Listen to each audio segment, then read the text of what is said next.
Shalom to the elect of Israel, you so-called Negroes, Latinos, Native Americans, West Indian and Haitians, the hopeful elect. Got to give our praises to Yahweh, Bahashim, Yahweh Shai, Bahashim, Rakah, Kodash. Double honors to the apostles and elders of Great Millstone who rule well, who teach well, and a sincere salutation to all the Akim, pushing this truth throughout the full end of the earth, waking up the hopeful elect. Shalom to the Akwa for our listening and learning. I'm Isaiah, coming at you another lesson in truth, facts, faith, and edification.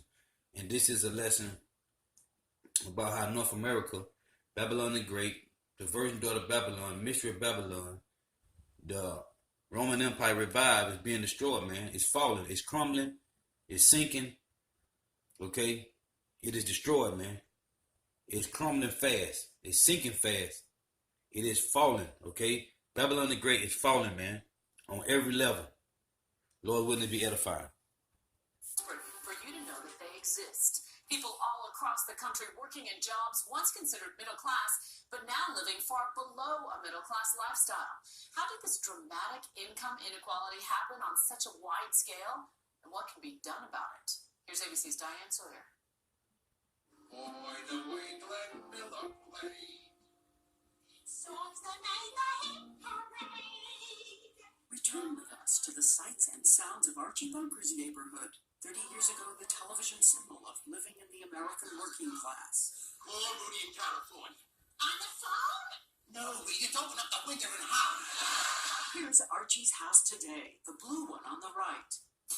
Kathy Massey moved into Archie's neighborhood 40 years ago. Her husband was a truck driver. She showed us who's buying these houses now. He's a banker. He's a CEO. Kids today that are professionals with advanced degrees can't even afford to live here. She says in 1978, her house cost almost $60,000. Today, it's valued at $800,000. Those homes were built for middle-class Americans. They were built for teachers. They were built for firefighters. They were built for nurses. And those types of people can't afford those homes anymore. And these soaring house prices aren't just in New York. It's happening in job markets across the country. I love this town. I love this community. This is Marisha Sevilla. I'm sorry, I didn't expect to get emotional. You are looking at the new face of displacement. She's one of the people caught in the vicious choice between affording where you live and affording your life. I think I grew up middle class. My parents have 4 children. They own their home. I didn't imagine I would still be without any idea of how I would get into a house at this point. Her husband is a microbiologist at a lab. They rent a small 2-bedroom apartment in California. Make this grand better. A microbiologist, College savings for their girls. and they doing bad. Add to it the 25% hike in rent in her town of Burlingame, California. Her neighborhood being squeezed by high-tech millionaires. Across the country in Kansas City, we meet Terrence Wise, another American who believes you built a life on hard work. He leaves home at 5:30 and returns 16 hours later. He records the beginning of his day. Just like everybody in America, heading to work, trying to take care of my family, morning, later. When we meet him, he has 2 jobs at fast food franchises. One at Burger King, a second at McDonald's. It takes him 8 buses to commute to and from his work. 3 more buses to go. Dang it.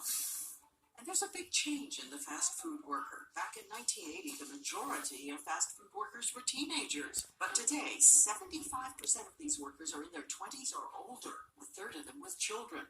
The American people, some may look and say, it's something you didn't do right. And they think, okay, well, you should have stayed in school. Or you should have did this. Well, look, I'm working. I have a family. We're at where we're at in this life right now. It's exactly something we don't do right. Seek Yahweh by Shem Yahweh Shai, man. That's why. Of the University of South Carolina, but he had to help with family bills. I've been at Burger King, 11 years now? $8 an hour after 11 years of service. And yet, after all those buses, all those hours, he says no vacation time, no benefits. You go into these McDonald's or any restaurant, and you notice the. Hey, the Lord say, seek the kingdom of heaven, and everything else will be added to you, man. No lights, no water. And it's hard to see that to a smiling face. Terrence points out his hours can be reduced, so his income isn't guaranteed. One of the hardest things, watching the leftover food at the end of the shift. What do they do with the food that is left over? Where I work, the food is thrown away. 2 years ago, a worker at another store posted this on YouTube. You see, this is all the food we have left at the end of the night that we have to throw away. When we meet Terrence, he has already become a passionate advocate at the center of the national movement called Fight for 15, arguing for an increase in the federal minimum wage from $7.25. I know with $15 an hour, if it started tomorrow, I would only have to work one job. Then I would have an opportunity to go to work and then go to school. The top companies in the fast food industry made combined profits of $6.6 And all these companies, man, they throw all the food away, man.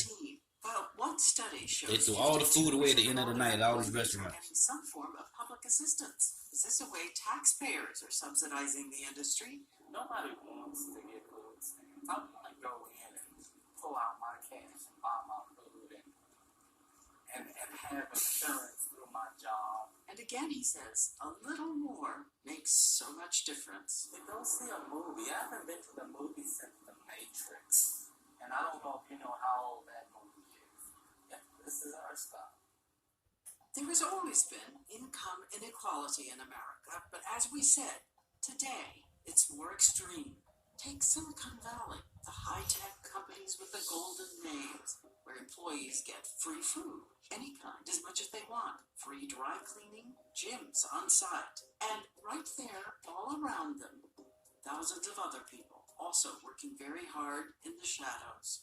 There, amid all the wealth, we heard about the drivers of employee shuttle buses. When we began our report, we found drivers sleeping in the parking lot. 35 to 40 bus drivers are here. People are sleeping all over here on the car. It's just awful when you park inside and you have drivers covering their cars with blankets and towels. These drivers are what's called contract employees, working for companies who provide them to the high-tech industry. When we met them, they had few benefits, little vacation, no paid holidays. I just turned the ignition switch on to accessory. At that time, one of the drivers ferrying Apple employees to their campus was Scott Peebles. He was trying to save money for a rental apartment someplace to buy, but at the time, living in his car using an inflatable mattress. I mean, if people would know this, if corporations or the businesses that they work for, there might be a guess that their employees were living in a car or van, cover on, and then I just close this door and say goodnight. We saw the parallel lives. Near luxury houses, trailers parked in the streets. Service employees. That's our Edomites there. So differently from the people they RVs. serve. And all over the country, there are business leaders saying it's time to bring new ideas to American workers and their wages. And this is a man named Mark Bertolini, who has ideas of his own. He's the son of an auto worker, successful CEO of a Goliath company and a healthcare, 49,000 employees. Bertolini says it all has to begin with corporate leaders who want to learn the lives of their workers. Where do they live and what are their lives like? And it took me 6 months to get that data, but once I got the data, I was embarrassed. He says when he became CEO, he was surprised to discover that some of his full-time employees were paid so little, they had to go on public assistance. I said, how can we let this happen? Here we are, a major Fortune 50 company with employees who are suffering every day to make ends meet. So Aetna raised salaries to at least $16 an hour. They're helping workers pay down college debts. And he vowed not to pass any of these costs on to the Aetna consumer. 18% of the American public actually believes corporations are good. 18%. So, how much lower do we need to go before we figure out this doesn't work? And so instead of waiting for it to go away, why don't we step forward with some courage and conviction to make it better? A new capitalism. Yeah, let's reinvent it. I mean, we're the captains of it. Why shouldn't we be the ones that say here's the new way? And Bertolini says if there are CEOs in America who don't know where to start, just give him a call. A lot has changed since Diane reported from that parking lot in Silicon Valley. The bus drivers voted to unionize, and there was publicity around low wages and few benefits. So Facebook COO Sheryl Sandberg responded and took action. She said all Facebook contract employees should have higher salaries and 15 days of paid time off. Apple and Google followed her lead, and those drivers we met on the parking lot say it's made a huge difference. And you remember Scott Peebles, the man who was living in his car? Well, he's now renting an apartment. It's all fine and good. Hey, all that's going on, cause Esau Edom got a bed they gotta lay in, okay? But you Jakes out there, you 2/3 Jakes, the Lord got you in a trick bag too. Never has unemployment been so high for so long, and as a result, more than 16 million kids are living in poverty, the most since 1962. It's worst where the construction industry collapsed, and one of those places is Central Florida. We went there 8 months ago to meet families who've become homeless for the first time in their lives. So many were living day to day that school buses changed their routes to pick up all the kids living in cheap motels. We called the story Hard Times Generation. Now, we've gone back to see how things have changed. It turns out some families are losing their grip on the motels and discovering that the homeless shelters are full. Where do they go then? Well, they keep up appearances by day and try to stay out of sight at night, holding on to one another in a hidden America, a place you wouldn't notice unless you ran into the people that we met in the moments before dawn. Hey, The man, story will continue in a moment. come down and sit in the dust, man. It's over. Time has carried us into uncharted territory. The Great Recession began December 2007, almost 1,500 mornings ago.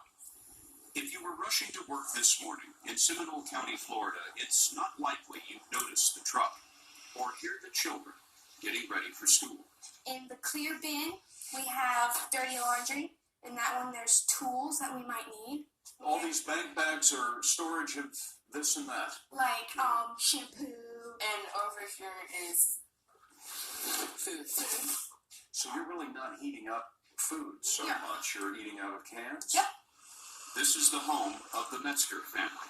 Ariel, 15, her brother Austin, 13. Their mother died when they were very young. Their dad, Tom, is a carpenter, and he's been looking for work ever since Florida's construction industry collapsed. When foreclosure took their house, he bought the truck on Craigslist with his last $1,000. Tom's a little camera shy, thought we ought to talk to the kids, and it didn't take long to see why. How long have you been living in this truck? About 5 months. What's that like? It's an adventure. Yeah, that's how we see it. When kids at school ask you where you live, what do you tell them? When they see the truck, they ask me if I live in it, and when I hesitate, they kind of realize. And they say they won't tell anybody. Yeah, it's not really that much of an embarrassment. I mean, it's only life. You do what you need to do, right? It's life for a lot of folks.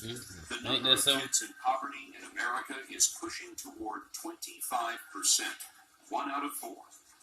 Austin and Ariel usually get cleaned up for school at gas stations. They find it's best to go to different ones every day so the managers don't get sore. Before the bell, they blend in with more than 1,100 other homeless students in the Seminole County schools. At Castleberry School, we met 15 kids who have been living in cars. With their parents' permission, they told us you don't get much sleep with your brothers and sisters in the back seat. But that wasn't the worst part. So we were really scared. So we'll stay up all night sometimes and watch over my mom and keep her safe. How many of you, show me your hands, were worried about your safety while you were living in the car? To me, it was scary because I thought something was either going to happen to my mom or my grandfather or my dad or me. we weren't staying in a very good neighborhood, like where the car was parked, and someone came up and robbed my aunt for the little bit of money that we had. Well, I worried that someone would just break in and steal my mom's purse. Jade Wiley is 8 years old. She spent 3 weeks living in her car with her mom, her dad, 2 dogs, and a cat. Did you think you were ever going to get out of the car? I thought I was going to be stuck in the car. How'd you keep your spirits up? I was still praying to God that somebody let us stay in the hotel. And how did you get out of the car? Well, there's this nice lady named Beth, and then she gave us a lot of money so we could stay at the hotel, and now I'm staying at the hotel. She said that a nice lady named Beth came and gave the family money. Well, a nice community came. I just delivered it. Beth Davalos runs programs for homeless kids in the Seminole County schools. This is the video that she shot when she found Jade's family. Well, we deal with it. Every day we deal with it when we live in the car. We're going to go get your hotel room now. How do you feel about that? Happy. When Davalos hears of a student on the street, she uses county money and donations to get temporary shelter in a motel. Good job. The money she had for Jade's family lasted only a month, so the Wileys and Jade are painting the rest of the motel in exchange for a room. But this is rare. Of all the homeless families in Florida, 2/3 are living on the street. I hear about it every week, every couple days. If they're not living in the car right now, they are avoiding it. Some of them don't even have cars to live in, or they recently got out of it. Why is it happening right now? The longevity of homelessness continues to rise. So people are running out of resources. The unemployment runs out, their savings run out, the family that lent them money does not have it anymore because they're looking at economic hardship. And before you know it, they find themselves living in their car because they just ran out of all options. Earlier this year, when folks heard about the homeless students in Central Florida, $4 million in donations poured in. Beth Davalos set up food banks in 41 Seminole County schools. They gathered up clothing for the kids and shelled out cash for motel rooms. I really appreciate it. $4 million is a lot of money, but think of this. Of all the families without shelter in America, 1/3 are in Florida. At Castleberry School, we sat down with the Coates family. Instead of 3 meals a day, we ended up doing 2 meals a day. And then there was this one day where we didn't have any more money, and that's how we ended up in the car. Last year, the Coates left Washington. Jake, take this for granted, man. Hey, but the jobs people over here in North America take everything for granted, man. Victoria and D'Angelo learned how to be homeless. They found out there's a checklist for living in a car. You want security, lighting, a place where you might be welcome, or at least a place busy enough to hide in. Walmart lots can be good, it depends on the manager. YMCAs mostly look the other way. D'Angelo settled outside a hospital emergency room. And we knew that through being there, we could at least brush our teeth in the morning, go to the bathroom if we need to in the middle of the night. And I'm sitting on a cooler in between our vehicle and another vehicle, just to make sure they're okay. Standing guard all night. Yep.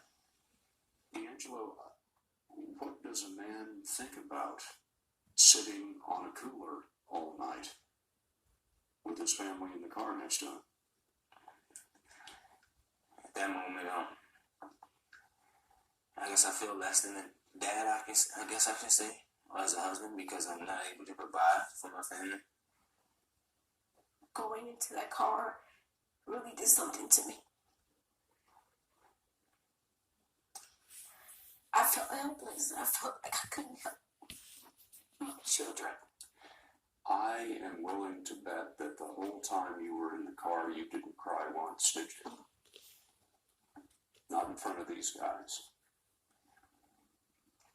When it came time to put the girls in school, the school must have asked you, for an address. But okay, well, you have these boxes to choose, and you had one that said shelter. You checked the shelter box. Yeah. There was no box for car. No. So you lied to them.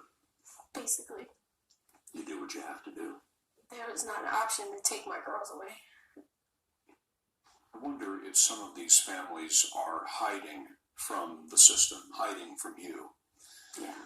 Because as one woman put it to us today, she said, I was afraid that if they found out we were living in the car, the state would take my children away from me. Yeah, they're scared. They're very scared, and the reality is, if the state found them in a car, their children could be taken away and put someplace safe for now. But when we find them, we can put them someplace safe. The Coates tried to go someplace safe. They called every shelter in the area, but they were all full. After 10 days in the car, the only thing in the bottom of the cooler was an orange. So Victoria started calling again. And we called each and every one of them. And then I got to the last one, which was Orlando Rescue Mission. And I called, and the lady said, we have a program for your entire family. You must have thought you weren't hearing right. Yeah. How close did you come to running out of gas on the way to the rescue mission? We had like maybe a quarter tank before the E. So really all you had to your names at that point was a quarter of a tank and an orange. That's right. It wasn't long after the family made it into the shelter that D'Angelo found a job. He's manhandling garbage cans and proud to have the work. Hard work's good for you. I'm thankful to have a job.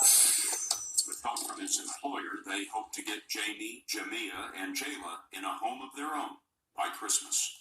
What do you know now that you didn't know before you lived in the car? I know to be grateful that you have your family and that my mom is really, really, really protective. Protective because there is a ferocity that comes with being a parent on the street. Hiding the kids from cops and criminals, watching options grow shorter, the days longer, and the nights are just stubborn, sitting on a cooler, waiting for the sun. One threat to a family out here is idleness, so the folks that we met fill the days with every free and normal thing. After school, the Metzgers drive their truck to the library. Because they've got the computers that we can use and light and all that. I wonder what education means to you two. I mean, it is everything to us. I plan to be a child defense lawyer. If I focus on my studies, I have that opportunity. The American dream is durable, and there is something about growing up in a truck that makes you believe in it all the more. As we tagged along with the Metzgers, they told us they liked the truck better than a motel, and they wanted to show us something they've been doing in the evenings. They're acting in a community theater, a free and normal thing. On stage, they had a chance to be somebody else, but what struck us most was that they were just as happy in their roles as the Metzgers. Nobody's Before the truck, thinking the Lord, man. Call on the so Lord. bad for them. And then as soon as we Edomites started and getting in the truck Israelites. ourselves, I've seen even more. And I just feel so bad. And even though I'm homeless myself, I want to do as much as I can to help them get back up on their feet. You sound very adult to me. She likes to take over. And you too, a little bit, Austin. You had to grow up pretty fast. Yeah.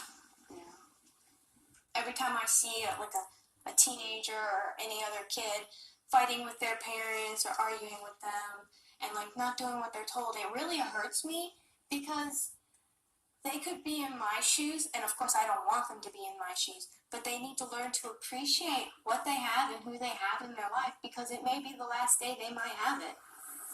At the end of this day, when the play was over and the kids were ready for bed, Tom Metzger judged the lighting behind the theater and decided this was as good a spot as any in Seminole County to make a home for the night. Hey, man, this thing is serious, man. North America is falling, man. Mountain View, California is home to hundreds of technology firms. From NASA's supercomputing division to tech giant Google, which alone employs 20,000 people here, the city's unemployment rate is 2.5%, half the national average, and the median household income tops $100,000 a year. But there are perils to this prosperity, says Mountain View Mayor Pat Showalter.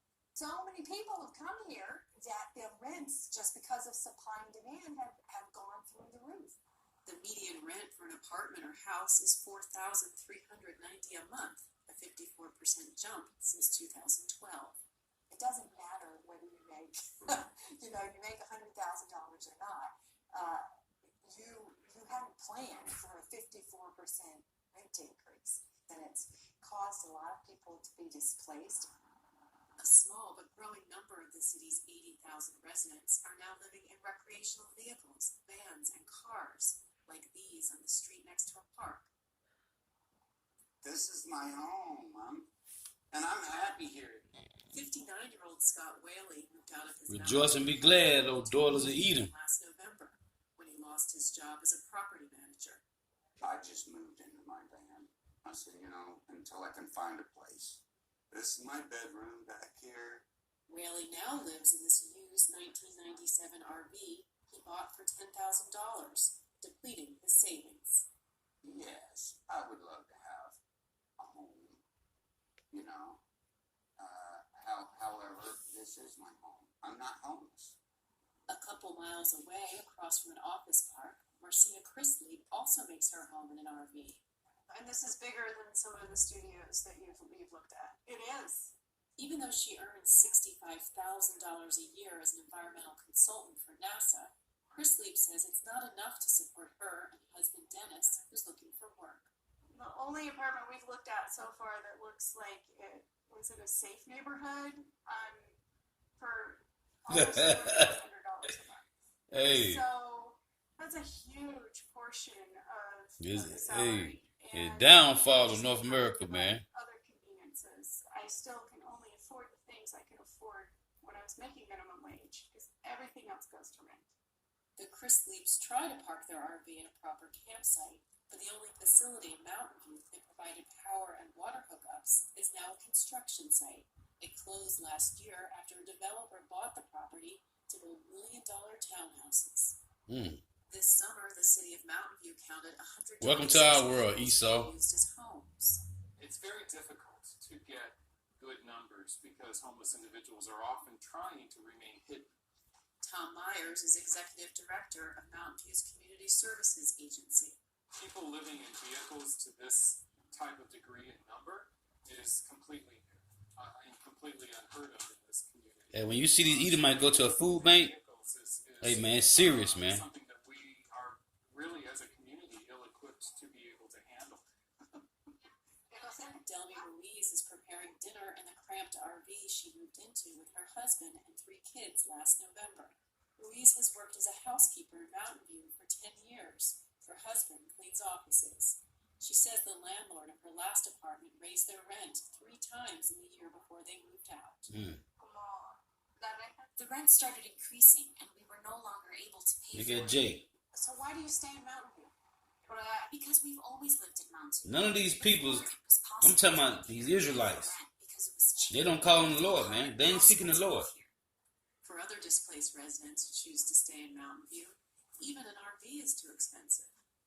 Dwayne Goldstein makes $30,000 a year as a pathology lab technician, but he lived in this rented minivan for 2 months. It was retrofitted with a mattress and window curtains. He says it was cheaper and had more privacy than the boarding house where he'd lived before. $200 a week for a bunk bed in a room with 5 other bunk beds.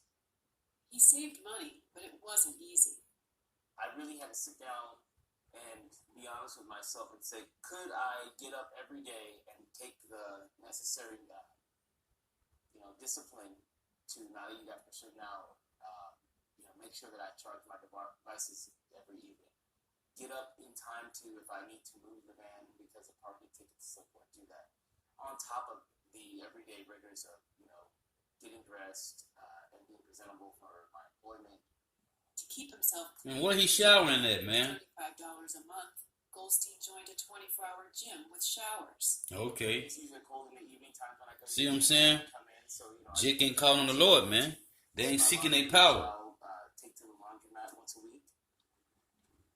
For those living in vehicles who can't afford a gym membership, the nonprofit Dignity on Wheels offers mobile shower and laundry services. For his part, Goldstein has moved back into a shared apartment. Some Mountain View residents living in vehicles can easily afford an apartment but choose to save money and rough it. Brandon, who's 23 and declined to give his last name, earns $175,000 a year as a software engineer. He agreed not to name his employer. He sleeps in this windowless moving truck parked a few blocks from his office in Mountain View. $175,000 a year. He can't even get an apartment. So there are gyms on the campus where I work. There are showers at the gyms naturally. They have cafes where you can grab breakfast, lunch, and dinner. So I thought it didn't make a lot of sense for me to replicate that whole environment at home, especially when I wouldn't even be taking advantage of it. Brandon's been living in his truck for more than a year and writing a blog about his experience called From Inside the Box. It's like a substantial sum of money that I would have just been effectively burning on rent. And there was no equity being built up on anything. The savings helped Brandon pay off his $20,000 student loan debt. He's now maxing out contributions to his retirement plan. A lot of people are blaming the high cost of housing on the tech companies and on the tech workers. Yeah, you have all these high-paid workers coming into the area. People or landlords know they can charge more for rent. Yeah, I mean, it ends up becoming totally unsustainable and intractable for people who don't have the sort of resources that these tech workers have. So I think they're perfectly justified in blaming us.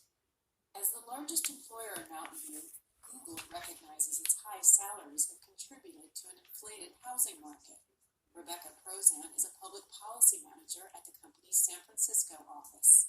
Obviously, our footprint creates pressure on housing and transportation, but that pressure isn't just tech, it's not just Google, it is all the industries that are creating the economy of the Bay Area. We all have to work together to figure out what we are going to look like and how we're going to live. Prozan didn't want to address published reports about a handful of its employees living in vehicles to save money. I think the issue is that we don't necessarily want to comment on our employees participating in those activities. But, she said, Google is committed to addressing the problem of homelessness in the Bay Area. In Mountain View alone, the company has pledged $1 million for a rapid rehousing program. This specific grant will work to help those who are on the fringes, either about to lose their home or about to get into a home, in the form of time-limited payments, motel rooms, things of that nature, to really make sure that people are able to have a home and not live in a car. Several California cities have prohibited people from living in vehicles parked on public streets.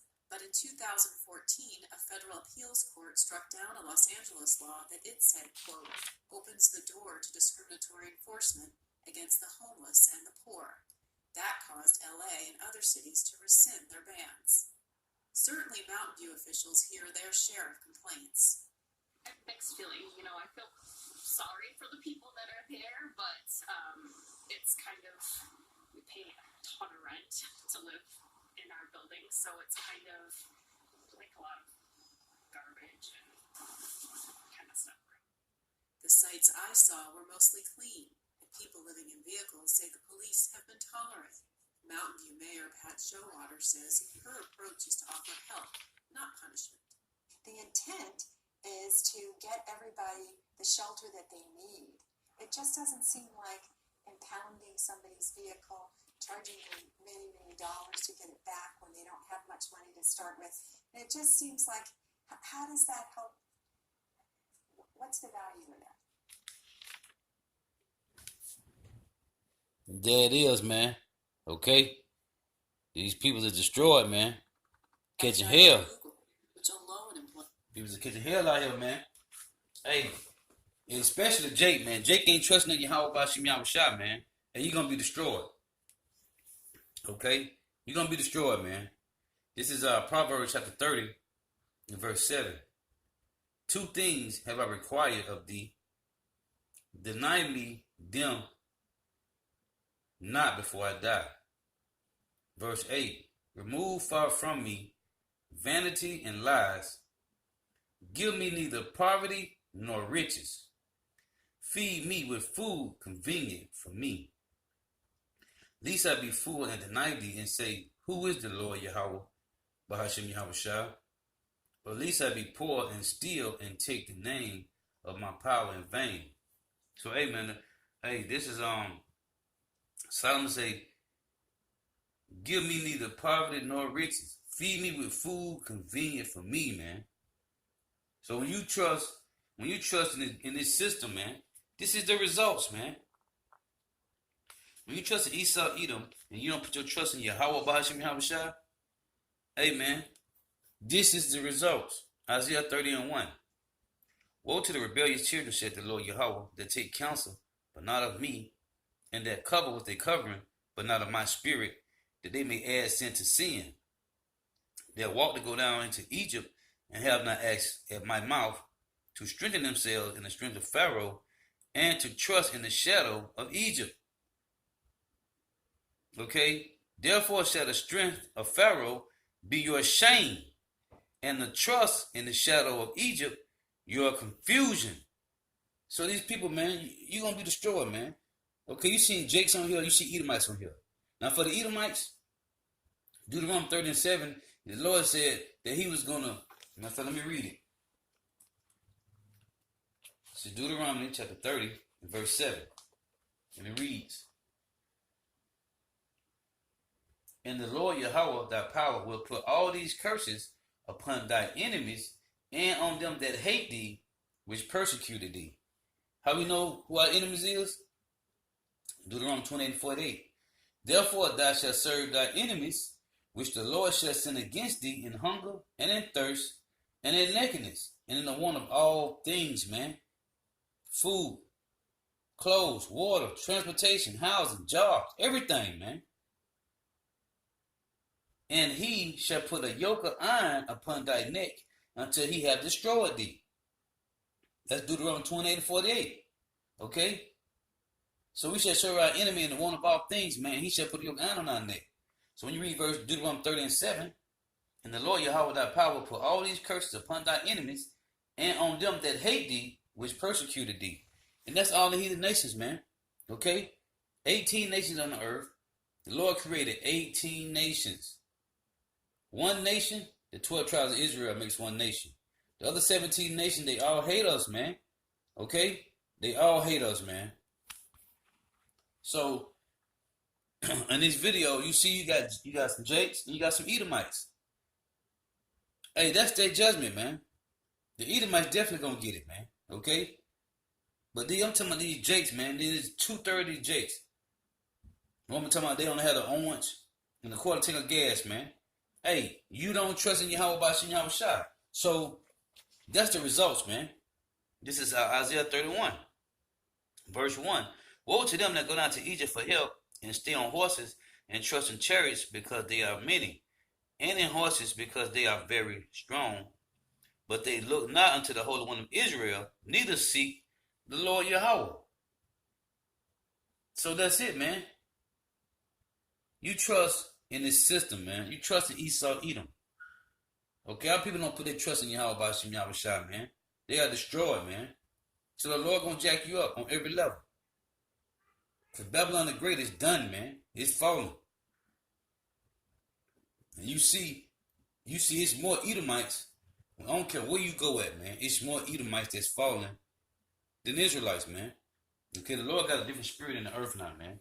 You see it's more Jakes rising up, man, than Edomites. So, I'm looking for another verse in Ecclesiastes.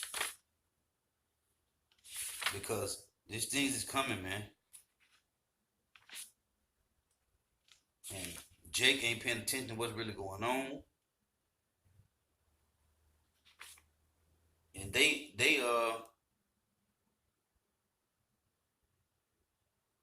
don't realize, man, the Lord controls all things, man. So if you're on the bottom, you can best believe the Lord put you there, man. If you're doing halfway decent, but what we don't understand is, man, people take this is for granted, man. It's a joke.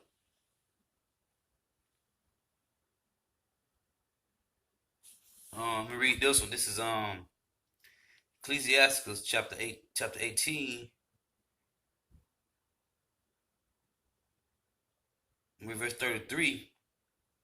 It reads, "Be not made a beggar by banqueting upon borrowing, when thou hast nothing in thy purse. For thou shalt lie in wait for thy own life, and be talked on." Amen. So you taking life for granted, man. Okay, things are all good. You don't gotta worry. You have no worries.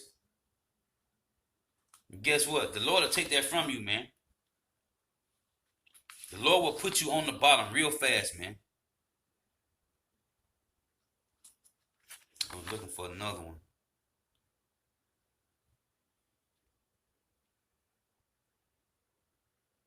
The Lord will put you on the bottom real fast, man. Okay, here, this is Ecclesiastes chapter 40 and verse 26. We start at 25.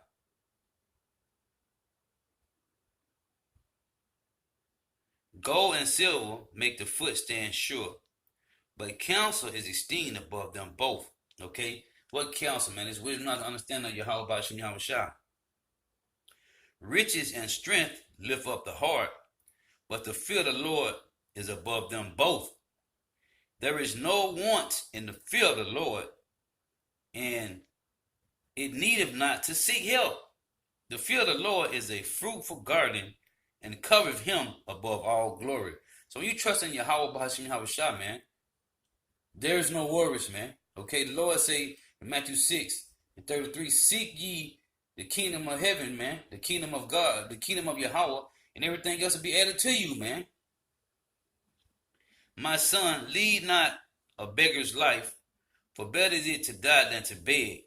The life of him that dependeth on another man's table is not to be counted for a life." And that's what our people do, man. I'm talking about you so-called Negro, Latino, Native Americans, man. You trust in Esau, Edom, man. Okay, like I read in Isaiah 30 and 31. Again, read this again. Ecclesiastes chapter 40, verse 29. "The life of him that dependeth on another man's tables is not to be counted for a life. For he polluteth himself with other men's meat. But a wise man with nurture will beware thereof. But a wise man well nurtured will beware thereof. Begging is sweet in the mouth of the shameless, but in his belly there shall burn a fire." So, listen, man. If you don't trust in Yahweh Ba'ashem Yahweh Shah, man, hey, he's going to drag you through the mud, man. Okay? And when you do trust in him, man, he's going to test your faith every day. He's going to test you every day, man. So seeing these things is happening around the world, man. What manner of person are you to be in our holy conversation, man? And this is nothing, man. Okay? A famine finna hit North America so hard, man. You people ain't gonna know what to do. Race riots and concentration camps finna hit North America so hard. You people ain't gonna know what to do, man.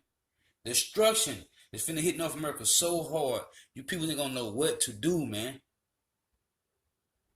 Because you trust in Esau, Edom, man. Okay, you trust in these Edomites, in their rulership. Well, these Edomites is what's gonna bring you down, man. Okay, Isaiah 13. This is Isaiah 13 and 15. And it reads, "Everyone that is found shall be thrust through," talking about you Edomites and you heathen nations, "and everyone that is joined unto them shall fall by the sword." So you trust in the Esau Edom in that system, okay, to put you back on your feet because you down and out. And the Lord say, you take covering out of my spirit, man. You trust in Egypt, okay? You trust in this system because they power, okay? Because of their so-called booming economy, which it ain't booming, man. You trust in the infrastructure of Esau Edom, the Edomites. Okay, these red Hebrew Edomites. That's why people, I'm talking about you Israelites. That's who you trust in. You trust in the Edomites, man. The Lord said you're supposed to trust in him and him only, man. He is the one. He is the most high power, man. But our people trust in the devil, man. Okay? In Edomites. So you're going to stay on the bottom, man. And when you think you finna get up, things looking good, hey, the Lord going to thump you back down again, man. Okay? Going to hit you with a hard DDT, man. For real. It's the Lord's witness to edifying. Got to give our praise to Yahweh, Bahashem, Yahweh Shah, Bahashem, Rekah Kodash. Double honor to the apostles and elders of Great Millstone who rule well, who teach well, and a sincere salutation to all the occupants pushing this truth to the four ends of the earth, waking up the hopeful elect. And shalom to the Akwaf who are listening and learning. Hey man, you better tighten up, put on the whole armor of God. If not, hey, this is nothing, man. When that real famine hit, okay, it's gonna be real out here, man. Oh, matter of fact, let me close out with this, man. This is Ecclesiastes chapter 12. Ecclesiastes chapter 12.